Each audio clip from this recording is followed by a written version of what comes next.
Hello, Laura Broderick here to discuss the rise and decline of the moral majority.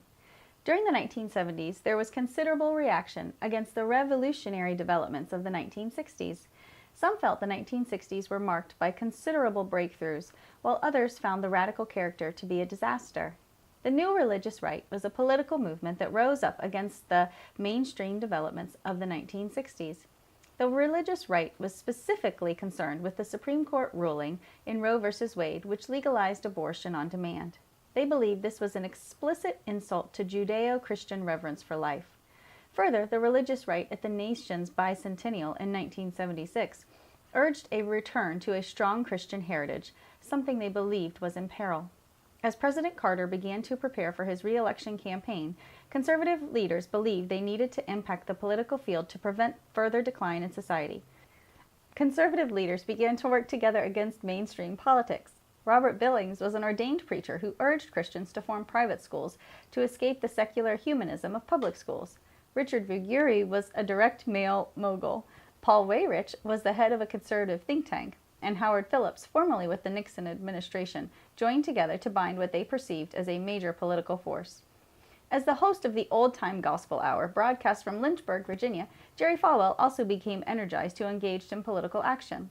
He and other television preachers like James Robinson, James Baker, and Pat Robertson were making news with their strong condemnation of the Supreme Court and its decisions on abortion and school prayer. In 1979, Weyrich and Phillips went to Lynchburg to discuss with Falwell the idea of an organization of religious fundamentalists. Weyrich coined the phrase moral majority, and Falwell agreed to form it. The moral majority held its first meeting in June 1979. In only 1 year, the moral majority had organized in 47 states and aimed to mobilize 10 million voters by the 1980 election. The leaders described the moral majority's political platform as pro-life, pro-family, pro-moral, and pro-American. The group fought abortion, pornography, homosexuality, and feminism. The moral majority endorsed the traditional two-parent family structure, a strong national defense, and American support for Israel. This final point reflected the dispensational heritage of the group's fundamental leaders, who believed Israel would play a critical role in the events of the end times foretold in the book of Revelation. They supported the Jewish state enthusiastically.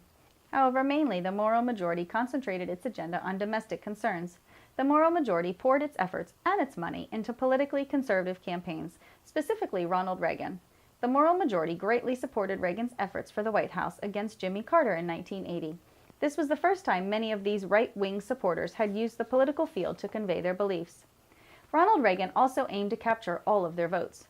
During the campaign, Reagan spoke at an evangelical convention and stated, "Now I know this is a nonpartisan gathering, and so I know that you can't endorse me. But I only brought that up because I want you to know that I endorse you and what you're doing." In September, Reagan visited Falwell's Liberty College and was greeted by a host of religious broadcasters supporting bumper stickers proclaiming "Christians for Reagan." The movement brought new voters to the polls in several states and may have affected the outcome of a number of Senate races. Televangelists like Jerry Falwell and Texan James Robinson used their airtime to deliver politically charged messages to the millions of Americans who watched them each week. They also utilized their enormous mailing list to distribute the Moral Majority Report, the group's newsletter. Jerry Falwell was the most visible presence in the White House, whereas Billings became the president's in-house religious advisor. Some were opposed to the moral majority, such as Jim Wells, the founder of the Sojourners. This organization was a liberal evangelical movement founded on issues of peace and social justice. By the late 1980s, the popularity of the moral majority was failing, and Falwell decided to close the organization.